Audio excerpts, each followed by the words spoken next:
ஹரி ஓம். அனைவருக்கும் நமஸ்காரம். இப்போ நம்ம பார்த்து கொண்டிருக்கிற வகுப்பு பஞ்சதசி. இப்போ இந்த பஞ்சதசி பாடங்கள்ல கடந்த வகுப்புகள் மூலமா 11 ஸ்லோகங்கள் பார்த்து முடிச்சிருக்கோம். இப்போ இன்றைக்கு நம்ம 12வது ஸ்லோகத்திலிருந்து தொடங்கலாம். அத்யேத்ரு வர்க்க மத்தியஸ்த உத்திராத்யயன சப்தவத் பாணே யபானம் பாணஸ்ய பிரதிபந்தேன யுஜ்யதே. இந்த மந்திரம், இந்த ஸ்லோகம் என்ன சொல்லுது அப்படின்னு பார்த்தீங்கன்னா, இப்போ பல மாணவர்கள் இருக்கின்ற ஒரு வகுப்பறையில ஒரு ஆசிரியருடைய மகன் அமர்ந்து கொண்டு பாடங்களை படிக்கிறான். அப்போ அந்த மகன் படிக்கின்ற அந்த பாடத்தினுடைய ஒளியை அவருடைய தந்தையால் கவனிக்க முடியாமல் போவது போல, அந்த தூய அறிவு என்பது தானாகவே இருந்த போதும் அந்த சுய அறிவு அறியப்படாமல் போவதற்கு காரணம் மற்ற கவனச்சிதறல்கள் தான் அப்படிங்கறத இங்க புரிய வைக்கிறார். இந்த ஸ்லோகத்துல சொல்ல வர்றது என்ன அப்படின்னா, பானே ஞானம் பானஸ்ய பிரதிபந்தேன யுஜ்யதே. அதாவது அபானம் அப்படின்னா பிரகாசமின்மை அப்படின்னு பேரு. அப்போ இங்க அந்த சுய அறிவு பிரகாசிக்க முடியாம ஏன் தடை ஏற்படுது அப்படின்னு பார்த்தா, கவனச்சிதறல்கள் தான் காரணம். அதாவது இப்ப நாம அந்த சுய அறிவா தான் இருக்கிறோம் அப்படிங்கறத நமக்கு இது மாதிரி அத்தியாத்ம ஞான பாடங்கள் மூலமா அறியப்பட்டாலும் கூட, அது ஒரு பரோட்ச ஞானமா மட்டும் நம்ம இடத்துல இருக்கு. அதாவது அனுபவமா ஏன் ஆக மாட்டேங்குது? நிறைய பேர் சொல்றாங்க இல்லையா, இப்ப நான் எல்லாம் படிக்கிறேங்க, அத்வைத வேதாந்தம் எல்லாம் படிச்சுட்டேன், நல்லா புரியுது, இருப்பது ஒன்றே, அது அந்த ஆத்மா, அந்த உணர்வு, அந்த அறிவு அப்படின்னு எல்லாம் எனக்கு நல்லாவே புரியுதுங்க. ஆனாலும் என்னமோ தெரியல, அந்த ஆத்மாவை என்னால அனுபவத்துக்கு கொண்டு வர முடிய மாட்டேங்குது. நான் தான் அந்த ஆத்மா அப்படின்ட்டு என்னால அனுபவபூர்வமா உணரவே முடிய மாட்டேங்குதுங்களே, என்ன காரணம் அப்படின்னு நிறைய பேர் கேள்வி கேட்கிறாங்கல்ல. அதுக்கு இவர் சொல்றாரு, வித்யாரண்யர் என்ன சொல்றாருன்னா, ஒரு வகுப்பறையில ஒரு ஆசிரியர் இருக்காருன்னா, அந்த ஆசிரியருடைய மகன் அவனையும் அதே வகுப்பறையில படிக்கிறதுக்காக அந்த ஸ்கூல்ல அவர் சேர்த்திருக்காரு அந்த அப்பா. அப்ப தன்னுடைய பையனும் அந்த வகுப்பறையில உட்காந்து படிச்சுக்கிட்டு இருக்கிறான். அப்ப எல்லா மாணவர்களும் சப்தமா அங்க படிக்கும்போது, அந்த சப்த சவுண்டுல அவருடைய பையன் படிக்கிற சப்தத்தை அவரால் கேட்டு பகுத்து பிரிச்சு பார்க்க முடியல. ஏன்னா எல்லா மாணவர்களும் சப்தமா படிக்கும்போது தன்னுடைய மகனுடைய தனித்துவமான அந்த ஒளியை அவரால் பிரித்தறிய முடியாம இருப்பதற்கு காரணம் மற்றவர்களுடைய சப்தம் தான். அது கவனச்சிதறலா மாறுறதுனால தன்னுடைய பையனுடைய வாய்ஸ் அவரால் ஐடென்டிஃபை பண்ண முடியல அப்படிங்கறது நம்ம அந்த இடத்துல பாக்குறோம் இல்லையா. இதை ஒரு உதாரணமா எடுத்துக்கிறாரு. இந்த இடத்துல உதாரணம் கொடுக்கிறாரு வித்யாரண்யர். ஒரு அருமையான உதாரணம். அந்த காலத்துல குருகுல பாடசாலையில எல்லா பசங்க உட்காந்து படிச்சுட்டு இருக்கும்போது தன்னுடைய பையன் அந்த வேத மந்திரத்தை ஒலிக்கிறான். ஆனாலும் அவங்க அப்பாவால் அதை கேட்க முடியல.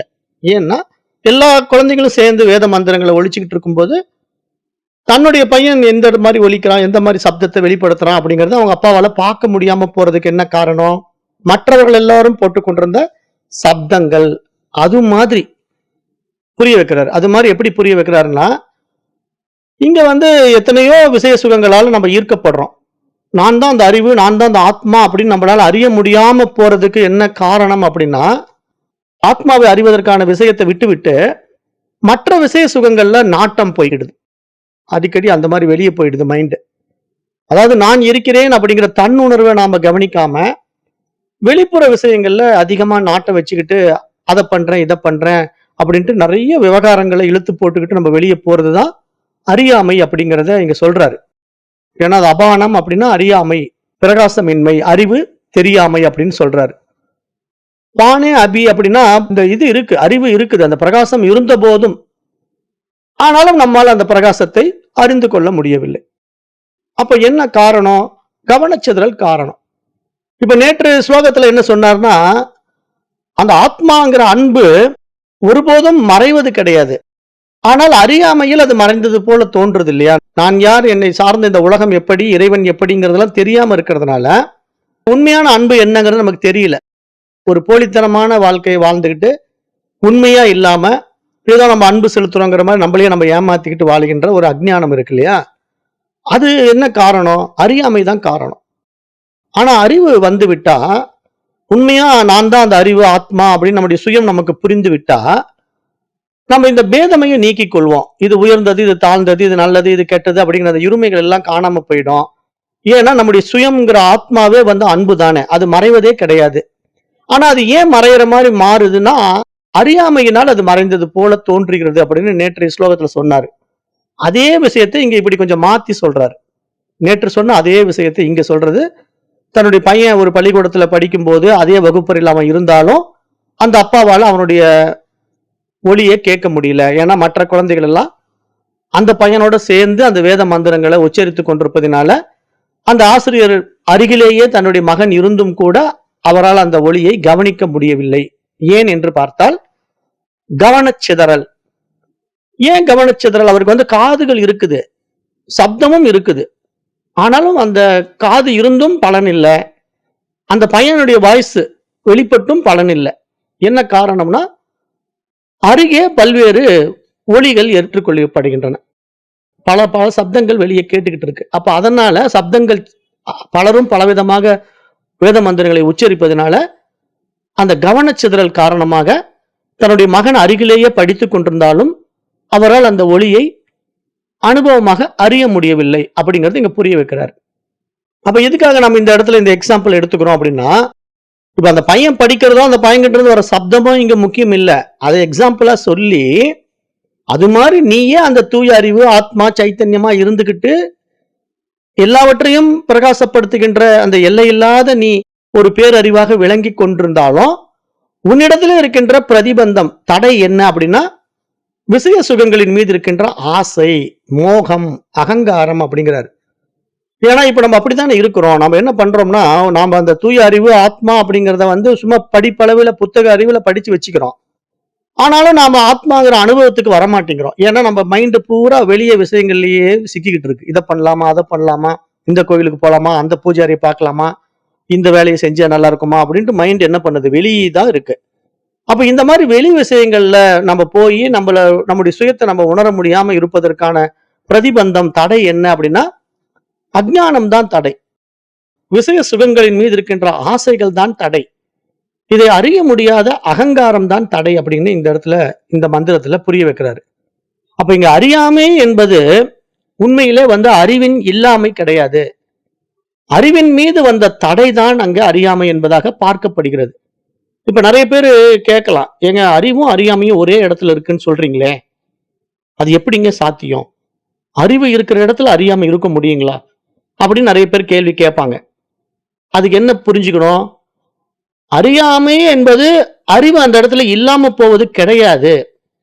அந்த அறிவை அறிய முடியாமல் அதன் மீது ஏற்றி வைத்துக் கொண்ட வேறு சில விஷயங்கள் அப்படின்னு நீங்க புரிஞ்சுக்கணும். ஏன்னா இங்க எப்பொழுதும் அந்த சுய அறிவாய், ஆத்மாவாய் இருக்கின்ற நான் வந்து என்னை அறிய முடியாமல் இருப்பதற்கு காரணம், நான் ஏற்றி வைத்துக் கொண்ட எண்ணங்களின் அறியாமை தான் என்னை நான் அறிய முடியாமல் இருக்கிறதே தவிர, உண்மையில் அறிவினிடத்தில் அறியாமை இல்லவே இல்லை. ஆனால் அந்த அறிவை அறிய முடியாததற்கு தடையாக எது இருக்கிறது? அந்த அறியாமை. அப்ப இங்க ஆத்மா என்பது உண்மையிலே வந்து மறைவதும் கிடையாது, அழிவதும் கிடையாது, குறைவதும் கிடையாது. அப்படி அது மறைந்து போனது போல, இல்லாமல் போனது போல, அதனுடைய பவர் குறைந்து போனது போல நினைப்பதெல்லாம் என்ன காரணம்? அஞ்ஞானம் என்கின்ற அவித்யை அப்படின்னு இங்க புரிய வைக்கிறார். இதுதான் இந்த 12வது ஸ்லோகத்துக்கான ஆழமான பொருள் என்று நம்ம புரிந்து கொள்ள வேண்டும். அப்ப நாம இங்க சாதகனுக்கான உபதேச குறிப்புன்னு நாம இங்க எடுத்துக்கிட்டோம்னா என்ன புரிஞ்சுக்கணும்? நம்மிடத்துல என்ன தடையாக இருக்கிறது? நீங்க தான் விசாரணை பண்ணணும். உங்க ஒவ்வொருத்தர்கிட்டையும் நீங்களே வந்து நீங்க ஆத்மா அப்படின்னு தெரிஞ்சுக்கிறதுக்கு உங்களுக்கிட்ட என்ன தடையா இருக்கு? அதை நீங்க தாங்க விசாரம் பண்ணணும். வேற யாராலையும் முடியாது. ஏன்னா இப்ப இந்த பாடத்திட்டத்துல வர்ற நீங்க எல்லோருமே வந்து அத்தியாத்ம ஞானத்தை படிச்சுட்டு நான் ஆத்மா ஆத்மான்ட்டு வாயில மட்டும் சொல்லிட்டு இருந்து பயன் கொடுக்காது. அப்ப என்ன தடை இருக்கிறது அப்படின்னு நீங்க உங்களுக்குள்ள விசாரணை பண்ணி பாத்தீங்கன்னா, நீங்களே உங்களுக்குள்ள ஒரு கேள்வியை கேட்டு பார்க்கணும். எப்படின்னா, என்னுடைய வாழ்க்கையிலே ஆத்ம ஞானம் பிரகாசிப்பதற்கு தடையாக இருப்பது எது அப்படின்னு ஒரு கேள்வியை நீங்க முதல்ல எழுப்பணும். உங்களுக்குள்ள ஒரு கேள்வி எழுப்பணும். அதாவது என்னுடைய வாழ்க்கையில நான் இந்த அத்தியாத்ம ஞானத்தை படிக்க வந்திருக்கிறேன். ஆனாலும் நான் படிச்சதுல நான் ஆத்மா அப்படின்னு எனக்கு வேதம் சொல்றதெல்லாம் எனக்கு புரியுது. ஆனாலும் அனுபவத்துக்கு வரமாட்டேங்குது.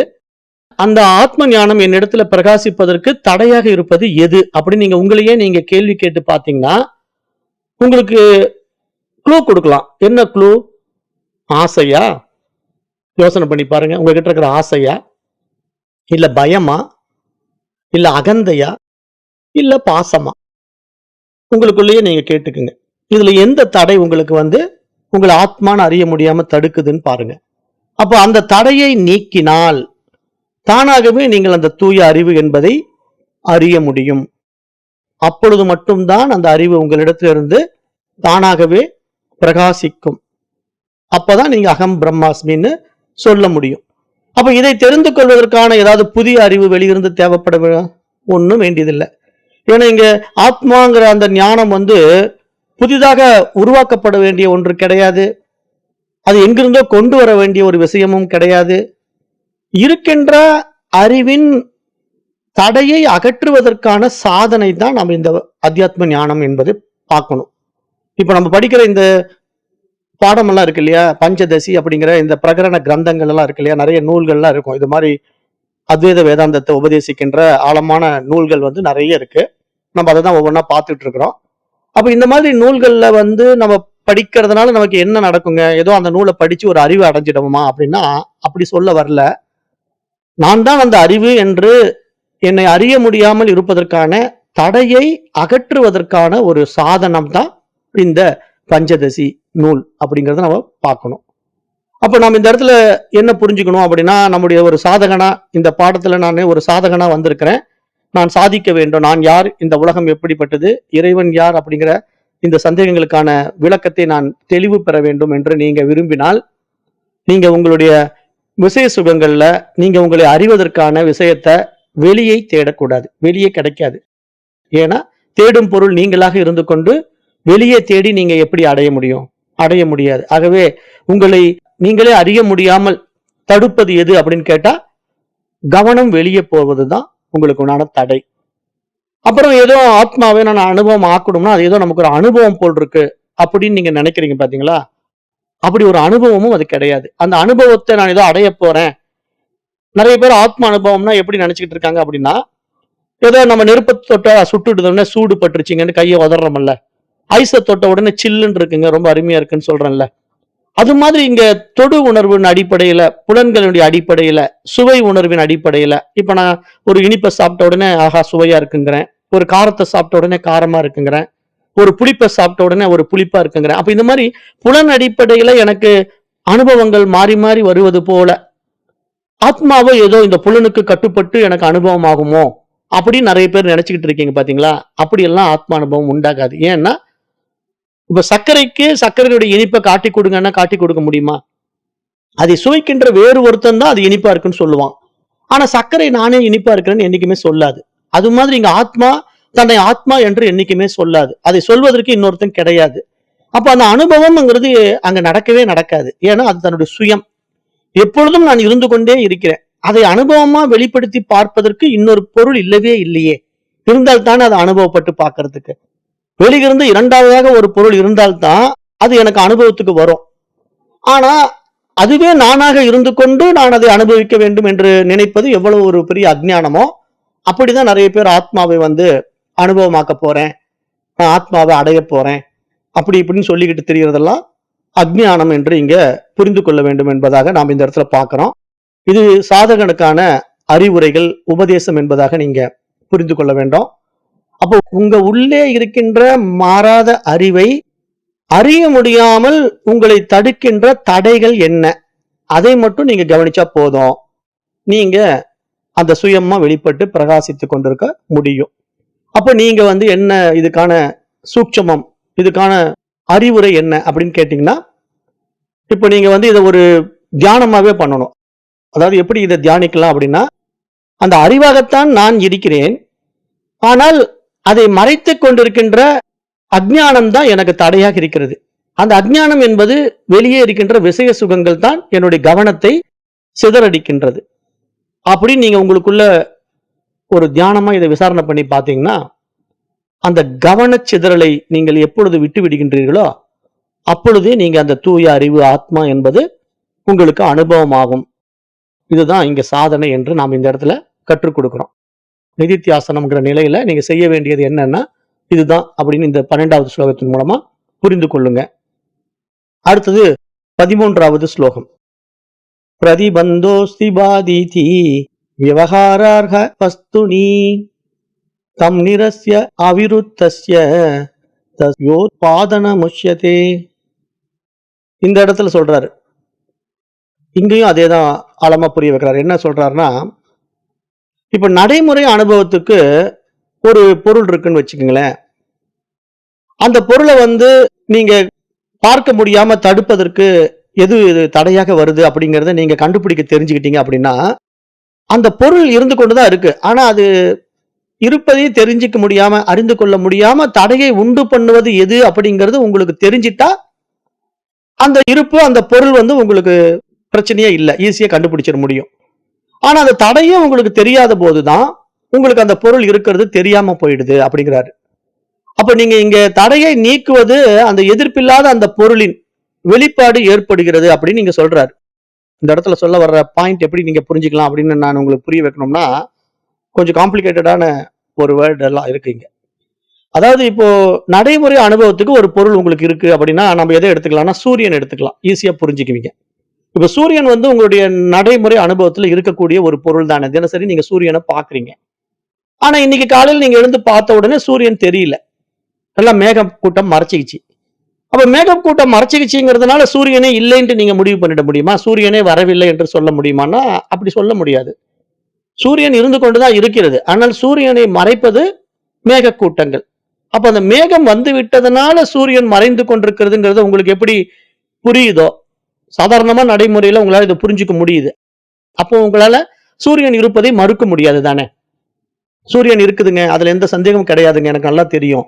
ஆனா சூரியனை தடுக்கிறது இந்த மேக கூட்டங்கள் தான் அப்படிங்கிற ஒரு நாலேஜ் உங்ககிட்ட எப்படி இருக்கோ, அது மாதிரி நீங்க சுய அறிவாக அந்த தூய்மையான தூய ஒளி அறிவாக நீங்களே இருந்து கொண்டு உங்களை நீங்கள் அனுபவமாக்க முடியாமல் தடுக்கின்ற மேக கூட்டங்கள் என்னவாக இருக்கும்? நீங்கள் ஏற்றி வைத்துக் கொண்ட அறியாமை எண்ணங்கள் தாங்க மேக கூட்டங்கள். அதை சொல்றாரு. ஏன்னா இப்ப நாம என்ன பண்ணிட்டோம், நான் தான் அந்த அறிவு ஆத்மா அப்படிங்கிறத படிச்சு வச்சுக்கிட்டாலும் கூட ஏன் அனுபவம் ஆக மாட்டேங்குது அப்படின்னா, நம்முடைய சுயத்துல நம்ம நிக்க தெரியாம திருப்பி திருப்பி நம்ம விவகாரத்துக்குள்ளேயே போய் மாற்றோம். இப்ப நிறைய பேர் நான் பார்த்துட்டேன், இந்த அத்தியாத்ம ஞானத்துக்குள்ள வந்தவங்க நிறைய பேரு படிப்பாங்க, ஆனா அவங்க போக்குகளை மாத்திக்க மாட்டாங்க. திருப்பி திருப்பி இயல்பா அங்க போறது இங்க போறது, விவகாரங்கள்ல ஈடுபடுறது, அப்புறம் போய் இந்த இந்த தியானம் ஏதோ கத்துக் கொடுக்குறாங்களாமா, புதுசா ஒரு தியானமாமா, அதுல போய் சேர்ந்துக்கிறேன் அந்த கோர்ஸுக்கு போறது. அப்புறம் திருப்பி எங்க இந்த இவருடைய கோர்ஸ் என்னமோ புதுசா ஸ்டார்ட் பண்றாங்களாமா, அந்த விபாசனான்ட்டு 10 நாள் போய் நாங்க தங்கிட்டு வரேங்க, மனசுக்கு ஒரு அமைதியாகும் அப்படின்ட்டு அங்க போறது. இது மாதிரி நிறைய பேர் டீச்சர்ஸ்க்கெல்லாம் நிறைய அந்தந்த ஒரு ஆர்கனைசேஷன் இந்த மாதிரி உலகத்துல எவ்வளவோ விஷயங்களை சொல்றாங்க. கொஞ்சம் நான் அப்டேட் ஆயிட்டேன், ஆனாலும் மனசுக்கு கொஞ்சம் அமைதி தேவைப்படுது, அதனால நான் அந்த தியானத்துல போய் கலந்துக்கிறேன் அப்படின்ட்டு இப்படியே வெளி விஷயங்கள்லயே நாட்டத்தை வச்சுக்கிறது. அதாவது படிக்கிறதெல்லாம் இந்த மாதிரி விஷயங்களை படிச்சுக்கிறது, ஆனா நடைமுறைக்கு வர்றது கிடையாது. ஏன்னா இங்க நடைமுறை என்ன, நீங்களே அந்த சுயம் பிரகாச அறிவு, அந்த சுயம் பிரகாச ஒளியை தடுக்கிறதுக்கான சூழ்நிலைகளை தான் உருவாக்கிக்கிறீங்களே தவிர அந்த தடையை தகர்த்தெறிவதற்கான பாதையை தேட மாட்டேங்கிறீங்க. புரிய மாட்டேங்குதுன்னு தான் நம்ம அந்த இடத்துல பார்க்க வேண்டியதா இருக்கு. ஏன்னா நிறைய பேர் அப்படிதான் இருக்கிறாங்க. அப்ப நீங்க முதல்ல செய்ய வேண்டியது என்ன, இந்த மாதிரி பாதையில இந்த அத்தியாத்ம ஞான பாதைக்குள்ள வந்த பிறகு இந்த விஷயம் நமக்கு நல்லாவே புரியுது. இங்க இருப்பது ஒன்றே, அது இருப்பு மட்டுமே, அது சுயம் பிரகாச அறிவு ஒளியா இருக்குது, அது பிரகாசிக்கின்ற ஊடகம் தான் இந்த உடலும் மனசுன்னு கூட எனக்கு நல்லாவே புரியுதுங்க அப்படின்னு சொல்ற நீங்க ஏன் அந்த அறிவை பிரகாசிக்க விட மாட்டேங்கிறீங்க? சுயம் பிரகாச அறிவு உங்களுக்குள்ள பிரகாசிப்பதற்கு தடை ஏன் அப்படின்னு நீங்க உங்களுக்குள்ள சுய விசாரம் பண்ணி பாத்தீங்கன்னா, நீங்க ஏற்றி வைத்துக் கொண்டிருக்கின்ற விஷய சுகங்கள் தான் காரணம். நீங்க வேற வேற விவகாரத்துல போய் சிக்கிறீங்க. அப்ப அந்த வேற வேற விவகாரங்கள்ங்கிறத நான் வெளிப்படையாவே நிறைய இடத்துல நான் பேசுறேன். ஏன்னா மற்ற ஆர்கனைசேஷனுக்குள்ள போய் நீங்க இந்த மாதிரி நுழைகிறதுனால அவங்களுடைய பயிற்சி முறைகள் உங்களை என்ன பண்ணுது, தடைப்படுத்துது. ஏன்னா நாம இங்க என்ன சொல்றோம், எந்த பயிற்சியுமே இல்லப்பா, நீயே அந்த அறிவுன்னு தெரிஞ்சுக்கிறதுக்கு நீ தலைகளா நின்னா தான் அறிவுன்னு தெரிஞ்சுக்க முடியுமா? இல்ல நீ அந்த கயிறு மேல நடந்தா தான் நீ அந்த அறிவுன்னு தெரிஞ்சுக்க முடியுமா? எதுவுமே தேவையில்லை. நீ அந்த அறிவுன்னு தெரிஞ்சுக்கிறதுக்கு உன்னிடத்துல இருக்கிற அறியாமை நீங்கினா போதுமேப்பா. அப்படிதான் நீங்க வேதாந்தம் சொல்லி கொடுக்குது. அத்வைத வேதாந்தம் என்ன ஆழமான உண்மையை சொல்லி கொடுக்குது. நீயும் அந்த சுயம் பிரகாச அறிவு, நீ உன்னை தெரிஞ்சுக்கிறதுக்கு அறியாமையை மட்டும் போக்கிக் கொள்ளும் தான் சொல்லுது. தவறான விஷயங்களை நீ ஏற்றி வைத்துக் கொண்ட ஏராளமான எண்ண சிதறல்களை நீக்கிவிடு, அஜ்ஞானத்தை போக்கிவிடு அப்படின்னு சொல்லி கொடுக்கும்போது அதை நான் நடைமுறைப்படுத்த மாட்டேங்க. எனக்கு இந்த தியானம் பிடிச்சிருக்கு, அந்த பூஜை பிடிச்சிருக்கு, எனக்கு இந்த ஜபம் பிடிச்சிருக்குன்ட்டு ஏதாவது ஒண்ணு மாத்தி மாத்தி இந்த விவகாரத்துக்குள்ளேயே நீங்க வீழ்ந்திருக்க பாத்தீங்க அப்படின்னா, அப்ப நீங்க எப்படி தேர முடியும்? தேர முடியாது இல்ல. அதுதான் இங்க தடை. அதுதான் இங்க சொல்றாரு. நடைமுறை அனுபவத்திற்கு உரிய ஒரு பொருளில் அதற்கான தடை உள்ளது. ஆனால் அந்த தடையினால் தான் அது பிரகாசிக்க முடியவில்லை என்பதை உங்களால் புரிந்து கொள்ள முடியாததாகவே அந்த அறியாமை தடுக்கிறதுங்கிறாரு. இந்த இடத்துல இந்த ஸ்லோகத்துக்கான எக்ஸாக்ட் மீனிங் என்ன அப்படின்னா, உங்களையே நீங்க தெரிஞ்சுக்க முடியாம உங்களுக்குள்ள இருக்கிற தடை தான் காரணமா இருக்கு, அறியாமை தான் காரணமா இருக்கு. அந்த அறியாமை தான் தடை என்றே உங்களுக்கு தெரியல. அப்ப தடை எதுன்னே தெரியாம நீங்க எப்படிங்க தடையை நீக்கிக்க முடியும்? ஒருத்தருக்கு தான் செய்யறது தவறுன்னு தெரியாவிட்டா அவன் அந்த தவறை மீண்டும் மீண்டும் செய்துக்கிட்டே தான் இருப்பான்.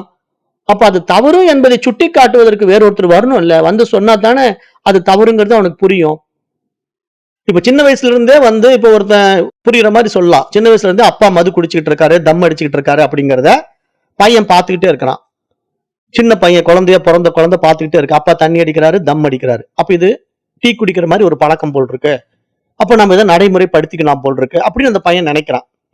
அப்ப அந்த பையன் என்ன நினைப்பான், டெய்லி நம்ம எழுந்தோடனே அம்மா டீ கொடுக்குறாங்க, டீ சாப்பிடுறோம், அப்புறம் சாப்பாடு போடுறாங்க, சாப்பாடு சாப்பிடுறோம், அதெல்லாம் நம்ம செய்யறோம். ஆனா அப்பா மட்டும் தண்ணி அடிக்கிறாரு, தம் அடிக்கிறாரு, அதை மட்டும் ஏன் அம்மா எனக்கு தர மாட்டேங்கிறாங்க அப்படின்னு அவன் யோசிப்பான் அந்த பொடியன். அப்ப ஒரு நாள் அவன் என்ன பண்ணுவான், சரி எனக்கு அம்மா சோறு போட்டுறா, டீ கொடுத்துட்றா, ஆனா இந்த தம்மும் இந்த சரக்கும் எப்படி இருக்குன்னு நான் பார்க்கலாமே அப்படின்ட்டு அவன் வெளியே போய் தண்ணி அடிச்சு பார்க்கறான், சரக்கும் குடிச்சு பார்க்கறான். அப்ப என்ன புரிஞ்சுக்கணும், அது ஒரு இயல்பான விஷயமா அவன் நினைச்சுக்கிட்டான். அதாவது எல்லோரும் செய்யலாம், நானும் இதை செய்யலாம் போல் இருக்கு அப்படின்னு அவன் நினைச்சுக்கிறான். அப்ப அது தப்புன்னு அவனுக்கு தெரியல பாத்தீங்களா?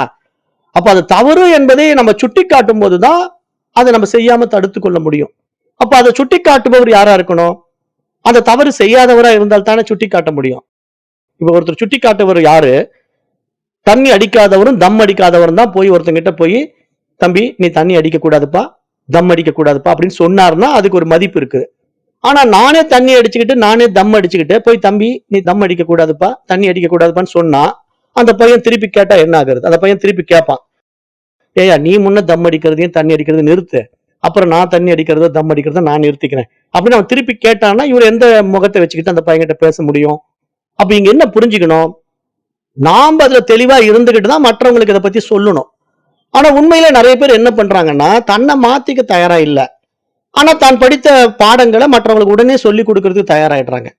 அப்ப அப்படியெல்லாம் தயாரானா எப்படி? உங்களுக்கே அதை பத்தி புரியல, உங்களுக்கே அதை பற்றி அனுபவம் இல்லை, அதுக்கான நேரடி அனுபவத்துக்கு நீங்க வரவே இல்லைங்கும் போது இதை நீங்க எத்தனை பேருக்கு சொன்னாலும் அது எடுபடாது இல்ல. ஏன்னா அது போய் சேராது, நேச்சராவே இயற்கையாவே அது போய் ரீச் ஆகாது. அப்ப நாம இங்க சரியா இருந்துகிட்டு தான் மற்றவர்களுக்கு அதை சொல்லணும்.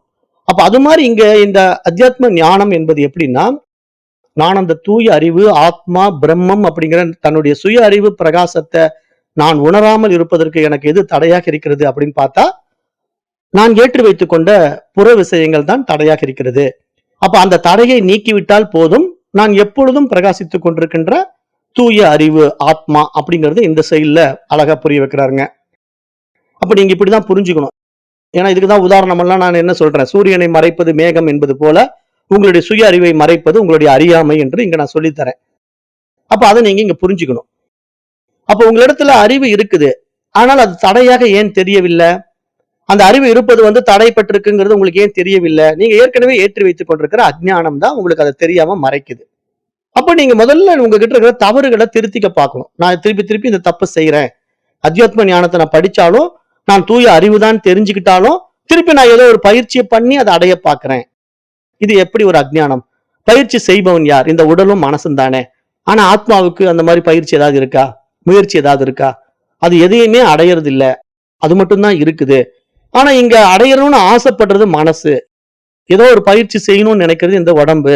அப்ப இது நான் அல்லவே அப்படின்னு நமக்குள்ள புரிதல் வந்து விட்டால் நாம அந்த பயிற்சிகள் எல்லாம் விட்டு விடுவோம். இல்லைன்னா நம்ம விட மாட்டோம். எதையாவது ஒண்ணு பிடிச்சுக்கிட்டு இதை செஞ்சாதான் நான் அப்டேட் ஆகணும் அப்படின்னு நினைச்சுக்கிட்டு மைண்ட் அதுலயே சிக்கிக்கிட்டு இருக்கிற ஒரு அறியாமை நிலை தான் இங்க தடை என்பதாகவே வித்யாரண்யர் இங்க ஆரம்பத்திலேயே ஆழமா இத உபதேசம் பண்றார். அப்ப இதை நீங்க நல்லா இங்க புரிஞ்சுக்கணும். ஏன்னா இந்த இடத்துல அவர் சொல்லக்கூடிய சான்ஸ்கிரிட் வேர்ட்ல விவகாரார்க வஸ்து அப்படின்னா தினசரி அனுபவம். நடைமுறையில இந்த உலகம் வந்து நமக்கு தினசரி அனுபவமா இருக்குது. ஆனா இங்க என்ன நடக்குது? நாம் பேசுறோம், நம்ம செயல் செய்யறோம், நம்ம அனுபவிக்கிறோம். அதுல இந்த உலகம், இந்த உடல், இந்த மனசு, நம்முடைய ஜீவிதம் எல்லாமே இங்க இருக்குது. ஆனா இவ்வளவு நம்ம இடத்துல இருந்தாலும் கூட அந்த அறிவு இருப்பதினால்தான் இது இருக்கிறது. அப்ப இந்த இடத்துல இந்த அறிவு இருப்பது அல்லது இல்லை என்று ஒரு பேச்சு நம்ம இடத்துல நடக்குது இல்லையா? ஏன்னா இந்த விவகாரத்துக்குள்ள நம்ம இருக்கும்போது ஒரு சிலர் வந்து நான் இந்த ஆத்ம ஞானத்தை அடைஞ்சிட்டேன்னு சொல்றாங்க. ஒரு சிலர் வந்து நான் ஆத்ம ஞானத்தை அடையலைன்னு சொல்றாங்க. அப்ப இங்க இருக்கிறது இல்லை என்று ஒரு பேச்சு நடந்தாலும் கூட இங்க உண்மையிலேயே ஆத்மாவிடத்துல இருக்குது இல்லைங்கிற பேச்சுக்கு இடமே இல்லை. அது மட்டும்தான் இருக்கிறது. அதனிடத்துல இல்லை என்ற பேச்சுக்கு இடமே இல்லை.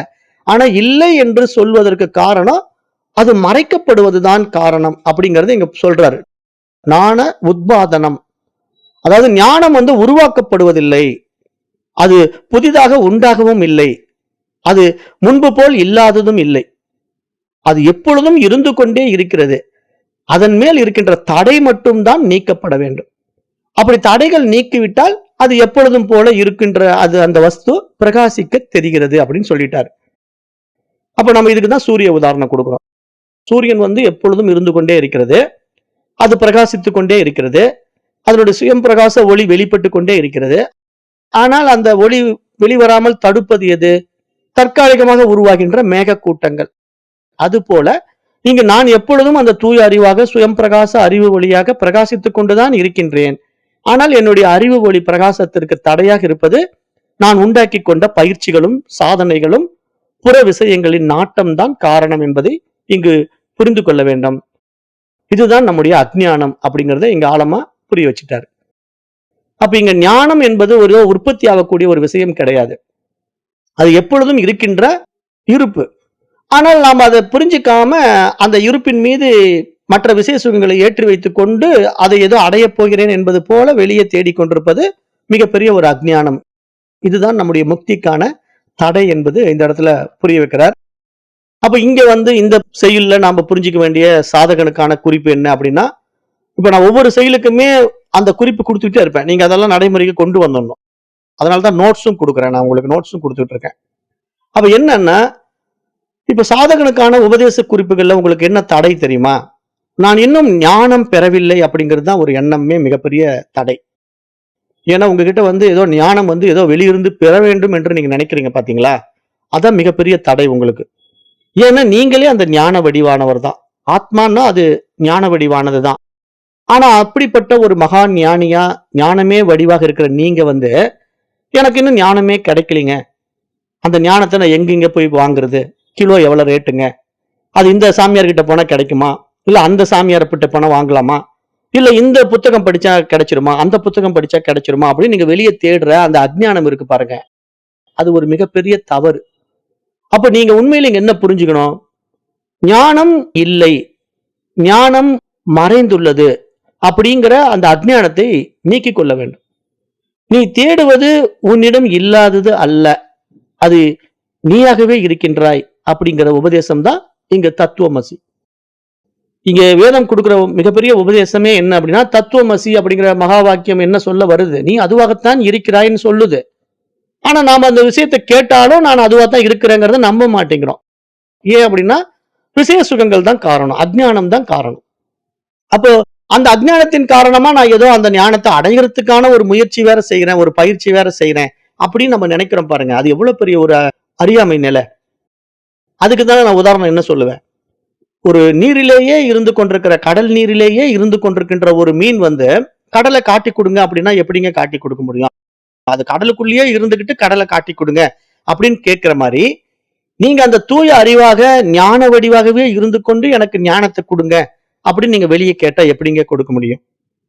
முடியாதுங்கிறாரு. வித்யாரண்யர் என்ன சொல்றாருன்னா, நீ ஏன் அந்த ஞான வடிவா இருக்கிறப்பா, அப்படி ஞானமாகவே நீ இருந்து கொண்டு நான் இன்னும் ஞானம் பெறவில்லை என்பது எவ்வளவு ஒரு அஜ்ஞானம், எவ்வளவு ஒரு அறியாமை. அப்ப ஏன் நீ ஞானம் பெறவில்லை என்று நினைக்கிறாய் அப்படின்னு நீங்க யோசிச்சு பார்த்தீங்கன்னா, நீங்க உங்க மைண்ட் செட் எப்படி தெரியுமா? ஏதோ ஒண்ணு பண்ணா ஞானம் கிடைச்சிடும். இருங்க நான் இன்னைக்கு காலையில போய் பூஜை பண்ணிட்டு வரேன், எனக்கு ஏதாவது அறிவு கிடைச்சிடும். இருங்க நான் இந்த கோயிலுக்கு போயிட்டு வந்துடுறேன், அப்ப நான் யாருன்னு எனக்கு தெரிஞ்சிடும். அப்படின்னு ஏதோ ஒரு தேவையில்லாத விசய சுகங்களை, வெளி விவகாரங்களை இழுத்து போட்டுக்கிட்டு அதை செஞ்சாதான் நான் அந்த அறிவாக பிரகாசிக்க போகிறேன்ங்கிற ஒரு அறியாமை எண்ணம் உங்களுக்குள்ள விதைக்கப்பட்டிருக்கு பாத்தீங்களா? அதையெல்லாம் நீங்க நீக்கணும். அதை நீக்கினா மட்டும்தான் நீங்க அறிவா பிரகாசிக்க முடியும். அதை விட்டுட்டு நீங்க எதையாவது ஒண்ணு செஞ்சுக்கிட்டே இருந்துகிட்டு இருந்தீங்கன்னா நீங்க பிரகாசிக்கவே முடியாது. ஏன்னா இப்ப நான்லாம் ஹையர் சப்ஜெக்ட் வந்துட்டேன். இப்ப நாம எடுக்கிற பாடமெல்லாம் ரிபுகீதை, இப்ப இந்த பஞ்சதசி எல்லாம் எங்க போயிடுச்சு? வெளியே செய்யறதுக்கு ஒண்ணுமே இல்லப்பாங்கிற அளவுக்கு போயிடுச்சு. ஆனா நீங்க என்ன கேக்குறீங்கன்னா, பேசிக் லெவல்ல எனக்கு ஏதாவது சொல்லிக் கொடுக்க முடியுமான்னு கேக்குறீங்க. பேசிக் லெவல்ல சொல்லிக் கொடுக்கறதுக்கு இங்க வேலை இல்ல. ஏன்னா நம்ம என்ன 15 வருஷமா இதே தானே கத்துக்கிட்டு இருக்கிறோம். ஆரம்பத்துல என்ன சொல்ல வரோம்? இந்த மாதிரி கொஞ்சம் முயற்சி பண்ணுங்க, மனதை அமைதிப்படுத்துவதற்கு இந்த மாதிரி ஒரு தியானம் பண்ணுங்க அப்படின்னு சில விஷயங்களை சொல்லி கொடுக்குறோம். எதுக்காக? அது ஆரம்ப நிலை சாதகம். அப்பதான் 1ஆம் கிளாஸ் படிக்க வந்திருக்கிறான், கிண்டர் கார்டன் லெவல்ல இருக்கிறான். அப்ப அவனுக்கு அதெல்லாம் கொடுக்கலாம். பிரைமரி ஸ்கூல்ல இருக்கிறான். அப்ப அவனுக்கு ஏபிசிடி சொல்லி கொடுக்கலாம், ஆனாவண்ணா சொல்லி கொடுக்கலாம். அப்ப பிரைமரி ஸ்கூல்ல இருக்கிற லெவல்ல நம்ம அதெல்லாம் கண்டிப்பா சொல்லணும். ஆனா இப்ப நீங்க பிஹெச்டி லெவல்ல படிக்க வந்துட்டு எனக்கு பிரைமரி ஸ்கூல்ல ஏதாவது விஷயம் இருக்கா? ஏபிசிடி எப்படிங்க படிக்கிறது, ஆனாவண்ணா எப்படிங்க சொல்லி கொடுங்கன்னு கேட்டா இது எவ்வளவு பெரிய ஒரு அஜ்ஞானம், அறியாமை. அது புரியாமையே நிறைய பேர் இன்னும் இருக்கீங்க. அதுதான் உங்களுக்கான ப்ராப்ளம். ஏன்னா இங்கெல்லாம் ஹையர் லெவல் சப்ஜெக்ட் வந்துட்டோம். இப்ப நம்ம பஞ்சதசி எல்லாம் படிக்கிறோம் அப்படின்னா கீழ்நிலை மாணவர்களுக்கு புரியவே புரியாது. ஏன்னா இதெல்லாம் உயர் பரிமாண விஷயத்தை இங்க வித்யாரண்யர் போன்ற ஞானிகள் பேசிக்கிட்டு இருக்காங்க. ரிபுகீதையில ரிபு முனிவர் எவ்வளவு பெரிய உயரிய விஷயங்களை நமக்கு உபதேசம் பண்ணாரு. அப்ப இது மாதிரி பெரிய பெரிய நூல்களை நம்ம படிக்கும் போது நம்ம என்ன ஆயிடணும்? நானே அந்த அறிவு, நானே அந்த ஆத்மா அப்படிங்கறத திடமா நிக்க வேண்டாமா? அப்பதான் நம்ம திட ஞானியா மாற முடியும். ஆனா நான் அந்த ஆத்மா, நான் அந்த அறிவுங்கிறத நம்பாமையே நம்ம வேற ஏதாவது பண்ணிக்கிட்டே இருக்கிறோம். அதுக்கு ஏதாவது பயிற்சி இருந்தா சொல்லுங்க, ஏதாவது முயற்சி இருந்தா செய்யறேன் அப்படின்னு நீங்க கேட்டா நான் என்னத்தை சொல்லி தர்றது? அதனால நீங்க தான் அதை முடிவு பண்ணணும் அப்படிங்கறத இங்க வித்யாரண்யர் சொல்றாரு. அப்ப இங்க சாதனை செய்ய வேண்டும் அப்படிங்கறதே ஒரு அஜ்ஞானம் தான். நான் ஏதோ ஒண்ணு அடைய போறேங்கிறதுக்காக நீங்க ஏதோ ஒரு சாதனை செய்ய பாக்குறீங்க பாத்தீங்களா? அதுதான் உங்ககிட்ட இருக்கிற அறியாமைங்கிறாரு. புதிய அனுபவத்தை தேடாதேங்கிறாரு. சமாதியை உருவாக்காதேங்கிறாரு. சமாதி தேவையில்லை. ஏன்னா நீங்க என்ன நினைக்கிறீங்கன்னா, நான் எல்லாத்தையும் விட்டுட்டு அப்படியே சமாதி நிலைக்கு போகணும் அப்படின்னு நினைக்கிறீங்க. எதுக்கு சமாதி? சமாதின்னா என்னன்னே தெரியாம நான் போய் நிர்விகல்ப நிலைக்கு போறேன், அப்படியே நான் தியானத்துல உட்காந்து அப்படியே அமைதியாக போறேன் அப்படின்னு இப்படிதான் நிறைய பேர் ஏதோ முயற்சி பயிற்சி எல்லாம் பண்ணிட்டு இருக்கிறத நம்ம பார்த்துக்கிட்டு தான் இருக்கிறோம். ஆனால் அது என்ன காரணம்னா அந்த மைண்ட் அப்டேட் ஆகாதுதான் காரணம். புரியல. அதனால ஏதாவது ஒண்ணு பண்ணிக்கிட்டு இருக்க மனசு ஆசைப்பட்டுக்கிட்டே இருக்கு. ஆனா அது எல்லாம் என்ன தெரியுமா? இங்க வித்யாரண்யர் என்ன சொல்ல வர்றாருன்னா, அவைகள் எல்லாம் உள்ளே இருக்கும் தடைகள் அப்பா. அதுதான் உனக்கு தடை. சூரியனை மறைக்கின்ற மேக கூட்டங்கள் எல்லாம் சூரியன் இல்லாதது போல காட்டுவது போல, இங்கு நீ தூய அறிவாக பிரகாசித்துக் கொண்டிருக்கின்ற உன்னுடைய சுயம் பிரகாச அறிவு ஒளியை தடுக்கின்ற தடைகள் தான் இது போன்ற பயிற்சிகளும் முயற்சிகளும் எண்ணங்களும் என்று இங்க வெட்ட வெளிச்சமா சொல்லிட்டார். அப்ப நீங்க இதை புரிஞ்சுக்கணுங்க. இதை புரிஞ்சுக்கிட்டு நடைமுறைக்கு வாங்க. ஏன்னா இப்ப நம்ம பஞ்சதசி எல்லாம் வந்துட்டோம் அப்படின்னா டைரக்டா நம்ம அந்த நிலையில நிக்க பழகணும். அந்த அறிவு தான், ஆத்மா தான் நான் அப்படின்ட்டு அந்த சுயம் பிரகாச அறிவு ஒளியில நீங்க இருக்கிறதுக்கான க்ளூ நான் எப்படி கொடுத்தேன்? நான் இருக்கிறேன்ங்கிற தன்னுணர்வை பிடிச்சுக்கிட்டே இருங்க. எப்பெல்லாம் சும்மா இருக்கிறீங்களோ அப்ப நான் இருக்கிறேன் அப்படியே அமைதியா உட்காந்து தன்னுடைய இருப்பை பார்த்துக்கிட்டே இருங்க. நான் இருக்கிறேன் அப்படிங்கிறது உங்களுக்கு தெரியும். நானுங்கிற அந்த எண்ணத்தை நீங்க இழக்கவே முடியாது. இப்ப அந்த நானுங்கிற எண்ணம் ஏதாவது மாறுமா? உங்களுடைய இருப்பு ஏதாவது மாறுமா? இப்ப நீங்க 3 வயசு குழந்தையா இருந்தப்ப நான் இருக்கிறேன்னு சொன்னீங்க. 10 வயசு குழந்தையா இருக்கும்போது நான் இருக்கிறேன்னு சொன்னீங்க. 15, 20 வயசு வாலிப பருவத்தை அடையும் போது நான் இருக்கிறேன்னு சொன்னீங்க. இப்போ நீங்க 80 வயசு ஆனாலும் நான் இருக்கிறேன்னு தான் சொல்றீங்க. இந்த இருக்கிறேன்ங்கிற வார்த்தையில ஏதாவது மாற்றம் நடந்ததா? காலம் மாறிச்சு, உடல் மாறிச்சு, ஆனா உணர்வு மாறவே இல்லைங்களே. நல்லா யோசனை பண்ணி பாருங்க. இன்டெப்தான சப்ஜெக்ட். அதாவது நீங்க உடல்ல மாற்றத்தை அடைஞ்சிங்க. 3 வயசு குழந்தை, 10 வயசு பையன், 16, 20 வயசு வாலிப பருவம், அப்புறம் 50, 80ன்ட்டு உங்களுக்கு வயோதிகம் வரலாம், உடல் மாறலாம், உலகம் மாறலாம், உணர்வு மாறாது. 10 வயசுலயும் நீங்க நான் இருக்கிறேன்னு தான் சொன்னீங்க. 20 வயசுலயும் நான் இருக்கிறேங்கன்னு தான் சொன்னீங்க. 50 வயசுலயும் நான் இருக்கிறேன்னு தான் சொல்றீங்க. இப்பவும் நான் இருக்கிறேன்னு தான் சொல்றீங்க. அப்ப எப்பொழுதும் நான் இருக்கிறேன் அப்படிங்கிற தன்னுணர்வை ஒருவன் இழக்கவே முடியாது. அப்ப அதுதான் நீ, அதுதான் உன்னுடைய சுயம். அப்ப அந்த சுயத்தை பிடிக்காம நீ வெளியே எதையோ தேடுகிறாயேப்பா, அது எப்படி உனக்கு சாத்தியமாகும்? அது முடியாதுங்கிறாரு இங்க வித்யாரண்யர். வித்யாரண்யர் என்ன சொல்றாருன்னா, நான் இருக்கிறேன்ங்கிற தன்னுணர்வை விட்டுட்டு அவன் இருக்கிறானான்னு வெளியே ஏன்பா பாக்குறேன்? அவன் இருக்கிறானான்னு பக்கத்து வீட்டுக்காரனை ஏன் நீ பார்த்துட்டு இருக்கிற? அப்புறம் அந்த கோயில்ல கடவுள் இருக்காரான்னு அங்க என்னத்தை போய் தேடுற? அப்புறம் அந்த இடத்துல பிசாசு இருக்குமான்ட்டு பயந்துகிட்டு ஏன் போக மாட்டேங்கிற? அப்ப இதுதான் அஞ்ஞானம், தடைகள் அப்படிங்கிறாரு. இங்க என்ன தடைகள் சொல்றாருன்னா, உங்களுக்கு புரியுற மாதிரி சொல்றேன். அந்த கோயிலுக்கு போனா எனக்கு ஏதோ புண்ணியம் வந்துரும். இந்த கோயிலுக்கு போயிட்டு வந்தா எனக்கு ஏதோ மகிமை கிடைச்சிரும். அப்புறம் ராத்திரி நேரத்துல இந்த இடத்துக்கு போனா என்ன பேய் அடிச்சிடும். அப்படி இப்படின்னு நீங்க ஏற்றி வைத்துக் கொண்ட எண்ணங்கள்ல சிக்கிக்கிட்டு வெளி எண்ணமோ இருக்குன்னு பாத்துட்டு இருக்கீங்க. ஆனா உண்மையிலேயே நீங்க இருக்கிறதுனால தான் இதெல்லாம் இருக்குது. வெளிய பேயும் நீங்க இருக்கிறதுனால தான் இருக்குது, பிசாசும் நீங்க இருக்கிறதுனால தான் இருக்குது, கடவுள் நீங்க இருக்கிறதுனால தான் இருக்கிறாங்க. ஏன்னா நான் இருக்கிறேன்ங்கிற தன்னுணர்வு தான் இதையெல்லாம் வெளிப்படுத்தி காட்டிக்கிட்டு இருக்கு. அப்ப நீங்க உங்களுடைய தன்னுணர்வை பிடிச்சா மட்டும்தான் வெளி உணர்வு உண்மையிலேயே உண்டாகாது. ஏன்னா வெளியே ஒண்ணுமே இல்ல. அது உங்களுடைய இருப்புனால இருக்கிற மாதிரி தெரியுது. ஏன்னா அதெல்லாம் தோற்ற பிம்பம். அதுதான் நம்ம சொல்றோம் மாயத் தோற்றம். அப்ப இந்த மாயத் தோற்றம் ஏன் உண்டாகுது? அதற்கான ஊடகம் உண்டாகி விட்டதனால, கண்ணாடி உண்டாகி விட்டதனால அந்த மாயத் தோற்றம் உண்டாகுது. இப்ப கண்ணாடி உடைக்க முடியாது. ஏன்னா நீங்க இந்த கண்ணாடிக்குள்ள வந்த பிறகுதான் நான் யாருன்னு தெரிஞ்சுக்கிறதுக்கான ஒரு ஆப்பர்ச்சுனிட்டி கிடைச்சது. அப்ப இந்த உடலும் மனதும் இந்த பிறவியில உங்களுக்கு உங்களை யாருன்னு காட்டி கொடுப்பதற்கான ஒரு ஊடகமா கிடைச்சிருக்கு. அது எத்தனையோ பேருக்கு எவ்வளவோ மக்கள் தொகையில உடம்பு கிடைச்சிருந்தாலும், படைக்கப்பட்ட ஜீவராசிகளுக்கு பல்வேறு உடல்கள் கிடைக்கப்பட்டிருந்தாலும், மனிதனின் அறிவு பரிமாணத்துல ஒரு சிலர் மட்டும்தான் இதை உணர்கிறார்கள் அப்படின்ட்டு பகவான் ஸ்ரீகிருஷ்ணன் வந்து பகவத்கீதையில சொல்றாருன்ட்டு நான் ஏற்கனவே சொல்லியிருக்கிறேன். அப்ப நீங்க இதெல்லாம் நல்லா உள்வாங்கி பாருங்களேன். அரிதான உடல் கிடைச்சிருக்கு, அருமையான மனித உடல் கிடைச்சிருக்கு, அதுல பகுத்தறிவு பரிமாணம் உயர்ந்து நிக்குது. ஆனா அந்த பகுத்தறிவு பரிமாணம்ங்கிறதே கல்வியின் அடிப்படையில் தான் கிடைத்திருக்கு. அந்த கல்வி உயரிய அத்தியாத்ம ஞான கல்வி கிடைச்சிருக்கு. அப்ப இப்படிப்பட்ட ஒரு உயரிய கல்வி உள்ள போன உடனே அந்த கல்வி என்ன பண்ணுது?